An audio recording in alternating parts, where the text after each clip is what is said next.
Murcianicos y murcianicas, estamos emocionados porque ha llegado el momento de anunciar el nombre de nuestro nuevo local exclusivo en Santiago de la Ribera. ¿Estáis listos?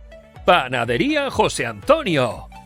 Caracterizados por ser unos innovadores de primera mano, transformando los locales de toda la vida en lugares renovados con una imagen de vanguardia y actual.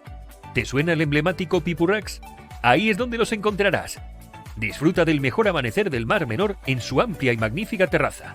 Cata sus deliciosos productos dulces y salados como la empanada murciana rellena de pisto con atún, la típica marinera murciana, los langostinos más dulces del Mar Menor, la tartaleta de frutas naturales o sus marujas con nata, crema tostada y coco.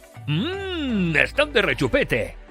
El interior de su local no te dejará indiferente, te aseguramos que no les falta detalle.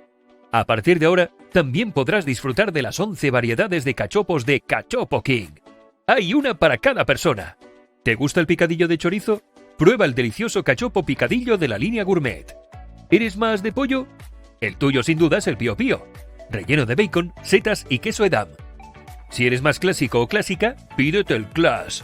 Filetes de ternera 100% asturiana, rellenos de jamón ibérico y queso Gouda. ¿Vais en pandilla? Prueba nuestra tabla trío. Una cachopada de kilo con 3 tipos de carne y sabores diferentes. ¿A qué estás esperando? Ya estamos en Santiago de la Ribera.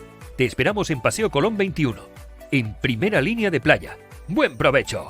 Elaborados artesanalmente en Gijón, hechos uno a uno, llega fresco a tu restaurante. Somos El Buen Cachopo.